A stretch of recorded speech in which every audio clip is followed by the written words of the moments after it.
नमस्कार मैत्रिणींनो, आज तुमच्यासाठी मी खूप टेस्टी आणि झणझणीत पारंपरिक अशी मसालेदार फणसाची भाजी कशी बनवायची ती रेसिपी घेऊन आलेली आहे. तर ही ना मसालेदार भाजी भातासोबत, भाकरीसोबत किंवा चपातीसोबत खायला खूप टेस्टी लागते. ऑफिसच्या डब्यासाठी सुद्धा तुम्ही देऊ शकता.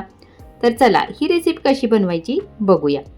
बघा इथे मी कच्च्या फणसाचे असे गोल गोल काप करून घेतलेले आहेत. व्हिडिओमध्ये दाखवल्याप्रमाणे याचे आपल्याला सगळे काटे काढून घ्यायचे आहेत. काटे सांभाळून काढायचे कारण आपण हाताला चाकूला तेल लावलेलं असतं. आता याचे आपल्याला छोटे छोटे तुकडे करून घ्यायचे आहेत. फणस कट केल्यानंतर हवेच्या संपर्कात आल्यावर लगेचच काळा पडायला सुरुवात होते. तर हे फणसाचे तुकडे आपण मिठाच्या पाण्यात घालणार आहोत. आता मी तुम्हाला इथे दुसरी पद्धत सुद्धा दाखवते काटे काढण्याची. तर इथे गोल तुकडा मी हातात घेतलेला आहे. त्याचा मधला थोडासा भाग मी कट केलेला आहे आणि त्यालाच पुढे पुढे आपल्याला कट करत जायचं आहे. अशा प्रकारे हे काटे आपल्याला काढणं खूप सोपं जातं. तर अशा प्रकारे सगळे काटे काढून या फणसाचे मी सगळे तुकडे करून घेतलेले आहेत आणि हे पाण्यातले तुकडे आपल्याला आता निथळून घ्यायचे आहेत. यातलं पाणी सगळं निथळून काढायचं आणि त्याच्यानंतर याला सुती कपड्यावरती कोरडं करायला ठेवून द्यायचं. आता सगळे तुकडे कोरडे झाल्यानंतर कढईमध्ये आपल्याला एक वाटीभर तेल घालायचं आहे आणि तेल चांगलं कडकडीत गरम झाल्यावर हे फणसाचे तुकडे याच्यामध्ये घालून हलका सोनेरी कलर येईपर्यंत छान याला परतून घ्यायचं. जास्त तेलामध्ये हे तुकडे आपल्याला तळायचे नाही आहेत, नाहीतर भाजीमध्ये हे तुकडे एकदम चिवट होतात किंवा मग कडक होतात. म्हणून हलका सोनेरी कलर आल्यानंतर याला लगेचच आपल्याला बाजूला काढून घ्यायचं आहे. कढईमध्ये मी बऱ्यापैकी तेल घातलं होतं, तर इतकं तेल आपल्याला भाजीत घालण्याची काहीच गरज नाही. म्हणून आपण यातलं थोडं तेल कमी करायचं आहे. तेल ऑलरेडी गरम आहे, त्याच्यामुळे मी याच्यात जिरं आणि मोहरी घालते आणि त्याच्यासोबतच इथे मी लाल सुक्या मिरच्यांचे 4 तुकडे घातलेले आहेत.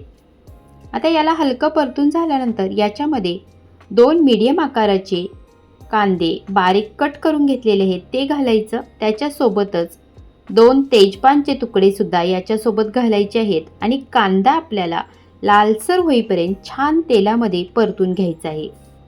कांदा सुद्धा परतून झाल्यानंतर अर्धा चमचा इथे मी आलं लसूण पेस्ट घातली आणि ही पेस्ट सुद्धा याचा कच्चापणा जाईपर्यंत तेलामध्ये परतून घेतली. मग याच्यामध्ये आपल्याला कढीपत्त्याची पानं आणि बारीक चिरून घेतलेला टोमॅटो घालायचा आणि टोमॅटो मऊसर होईपर्यंत तेलामध्ये छान परतून घ्यायचा. आता आपण याच्यामध्ये कोरडे मसाले घालूया.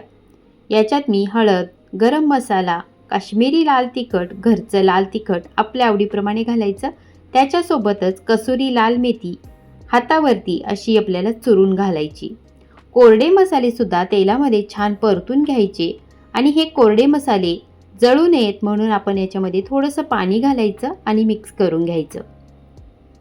सगळे मसाले चांगले मिक्स केल्यानंतर आपण याच्यामध्ये घालणार आहोत तळून घेतलेले फणसाचे तुकडे आणि याच्यात आपल्याला चवीप्रमाणे मीठ घालायचं आणि शिजण्यासाठी इथे मी 1 वाटीभर गरम पाणी ओतलेलं आहे आणि हे तुकडे सुद्धा आपल्याला फोडणीमध्ये छान परतून घ्यायचे आणि पाणी घालून आपल्याला झाकण ठेवून ही भाजी 7 ते 8 मिनटं शिजवून घ्यायची.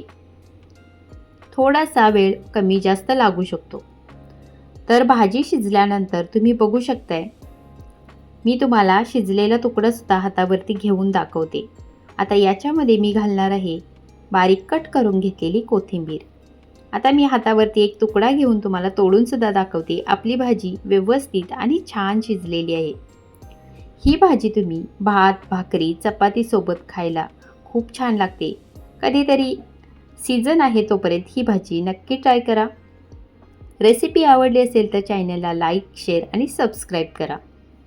अशाच नवीन आणि मस्त रेसिपीसाठी भेटूया नेक्स्ट रेसिपीमध्ये. तोपर्यंत धन्यवाद.